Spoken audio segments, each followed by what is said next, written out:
What's up, everyone? How you doing? I've been busy. A long time no see. Played a game on Lee Chess the other day. It was kind of fun.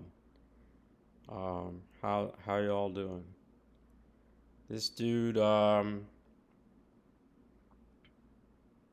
this dude, um, was Francis O. Kibo. 2700 bullet, 2436 blitz. Okay, what's happening? We had a straight King's Indian, and I went for the solid thing. You can play this way, it's not particularly dangerous, but everybody's doing it. Once in a blue moon, I'll put the bishop on f4. I do know this line a little bit. Knight h5 is sort of weird because, well, if you move the bishop back to g3, they get what they want, right? They get rid of it, they get the two bishops. But always remember this trick. The knight on h5 is hanging. So you move away. Now, if he wants to double the pawns, that's good for you. You take this thing. Then they have to play e5. There was an old Goofeld game where he actually won from that position. But if you don't take the bishop and you decide that you're going to get cute or just move away, well, then you don't get the bishop and your king is open. That's the trick. That's the big positional trick, right? If you don't get this bishop and you're opening your king for no reason, then you shouldn't be playing h6, g5, assuming that you just have to move away.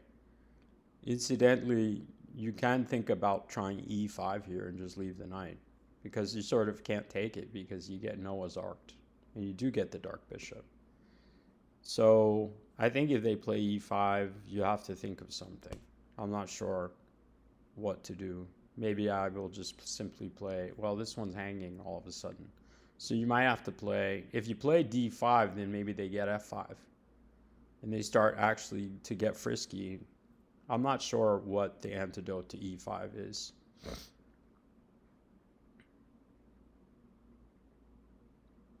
Because there is pressure. You probably have to take on e5. You don't want to play d5 and let f5 come. So you should probably take, and they have to take. And then maybe you just play some knight e4. Or maybe h4. h4 probably looks more appetizing, because when you take on g5, if they take back this way, then you do start to get some queen c2s, and you're threatening something. I'm not sure. Can investigate that a little bit. But my opponent played standard knight g6, and now perhaps I should just I mean, this is too tempting, to be honest. Maybe queen h5 first. But I went here. And now e5 is sort of mandatory. And I will take on e5. And then I guess they take with the knight. And I will go bishop c2. And on f5, maybe I will play f4. But in general, but the guy went f5. Which looks logical, just sort of to. But the problem is, now the light squares are completely open, right? And this is very simple to understand. And now, okay, this is king h7. I mean, but what to suggest? Knight h8? I mean, h4 is coming anyway. So, but putting the king on the diagonal is very scary. So, kind of a good move here. It's pretty standard to just open a rook when you see all of these channels opening up, and that he was going to close it and reopen. We're trying to crack the diagonal. So if he takes, you have choice, open choice to take with a pawn and then put rooks on the G line must be very annoying. Or you can take with the knight and be threatening knight G5, and this one's hanging. I'll have to play queen E8. But with all these pieces diving over on the king side, not to mention a rook will be coming to. So I was already visualizing this situation. I figured he would do this, by the way, because this is sort of a human thing to do. Of course, we're taking this guy. This was a good move, and take this way. Now, if you ask why not to take with the bishop, well, this knight is threatening to jump to G5 and win a piece, right? You just want to now. There's just too many pieces. All these dudes on the left hand side, they're just chilling. So they're not really involved. Queen E8 has to come because it's the only defense to G6. And so here, you kind of have to polish this thing off, right? You know you have a monster position. You still have to find the correct move. The one that the little wrinkle I miss is that I understand I want rook on F1. And that, if I can trade rooks, and if I get rook on F1, then knight F6 is coming. And then if bishop F6, rook F6, it's three times later. It's going to be triple pin on G6. Bishop from D3, rook on F6. There's no defense. I mean, maybe you can plunk a knight on F8 in some lines, but then also G5 is coming. It's too much to deal with. So, but the correct way to do it, I castled with the idea to go rook F1 and trade these dudes with knight F6, right? That's all very clear. But E3 is hanging. So the more clever move, which I didn't think of, is king D2. King D2 is super nice because now I just get to, I don't have to worry about when I'm moving my knight away, there's no check on E3. This is a minor detail, but it's because the position's overwhelming anyways. We're going to get this. Perhaps I was knight D7, but it's still too many pieces. The other problem is like C5 is also coming, which is going to start opening the dark diagonal. You got, and then another diagonal will open. I mean, it's too many diagonals. So he took this one was a lemon. He should probably knight D7. And now he's got to guard against knight F6. Sort of. I mean, I don't want to give this check because in a blitz game, you're not calculating. You're gonna have to calculate all the king running around. And so I played. I forgot to ask again. This is like a really clever move, right? Now there's no check, and knight F6 is just coming. So we get to dive in, and the only way to defend is king G7, and so you have to add more, fuel to the flame here. G5, it's pretty obvious, and now we're threatening queen G6 and push the king away and then take on G6.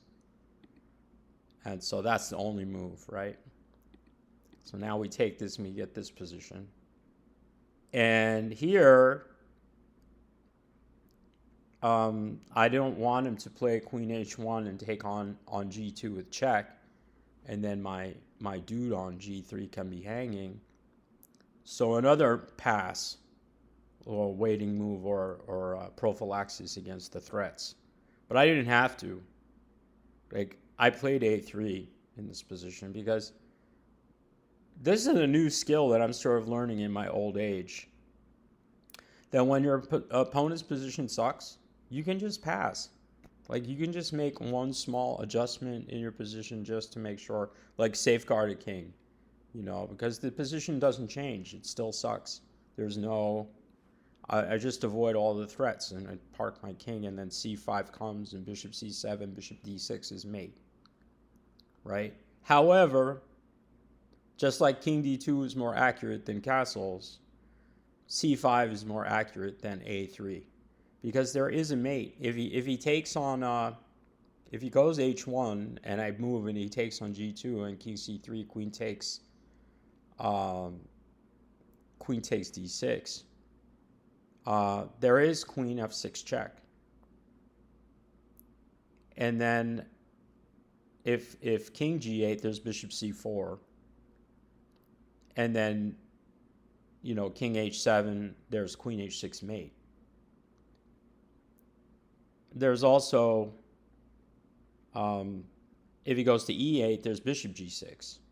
And then I imagine king d7, where's the mate there? There's got to be a quick mate.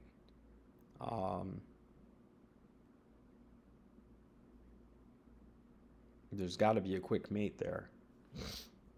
Bishop c4. King e8, bishop, king d7. So this one I sort of didn't look at. He's kind of maybe escaping to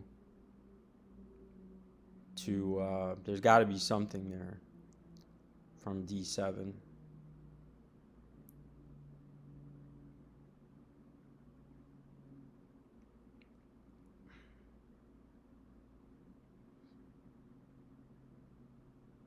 There's got to be a mate there. All right, we'll get into that but probably there's a mate somewhere.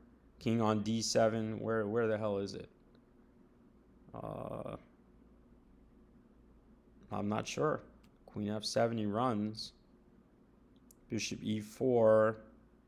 Oh, well that.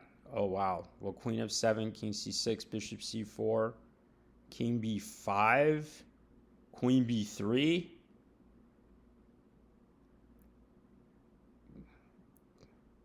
King a5, queen c3, king b6, queen b4, king a6, bishop d3.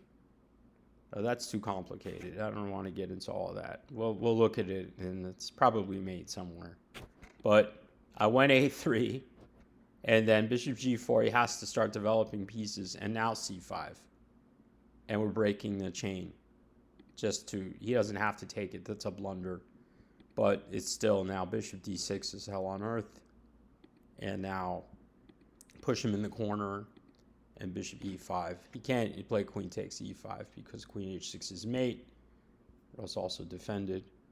And bishop f5, bishop f5, it would just take the bishop. And if he takes on e5 there, I actually have queen h3. King g7, queen h6 mate. So here he resigned. But yeah, it was like I thought it was a bunch of strong moves in a row, but the position was flowing. Number one, understanding he's going to play g4, anticipating that he was playing e4, and that was his point.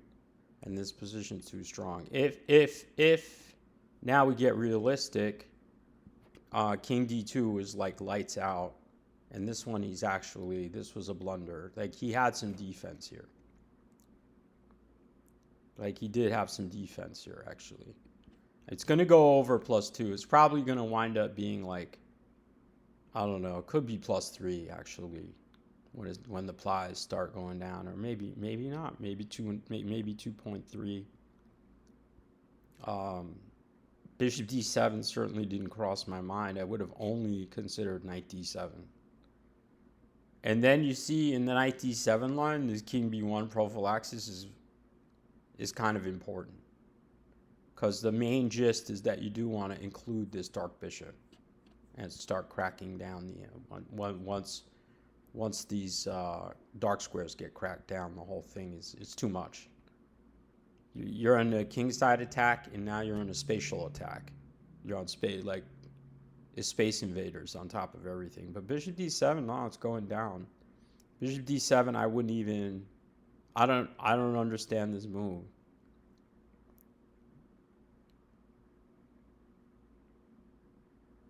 That's pretty amazing that it's going down from 2 on bishop d7 when the other moves are.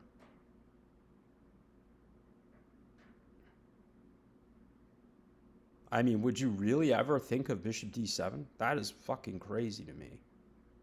that's the only move. And I was starting to jump up. But in other news, oh, what I'm curious about actually is this position. Right, this was all good, well and good. But because from here, a3 isn't necessary. c5, machine wants c5. Sort of, in blitz, the reflex action would be not to give a piece. But I sort of looked at this, but I sort of like, yeah, this one's just mate. If he goes this way, it's this thing. Where is it? Oh, king d7, queen f5. Oh, queen f5. And bishop, that is, forget it. I didn't see this. This is bishop e8, mate. Queen f5 with bishop. Is there another one? Because I was just considering this one, right? King c6, and I mentioned bishop e4. Well, d5 is no good. And then this one, oh, queen c4. And, oh my god, and then b4. Oh, wow. Queen b4, king a6, queen, yeah. I sort of thought about this one, right? And then this one. And then bishop d3. Yeah. Okay.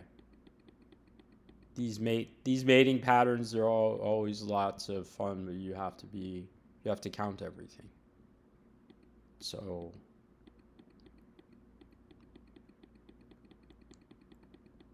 yeah, little knickknacks.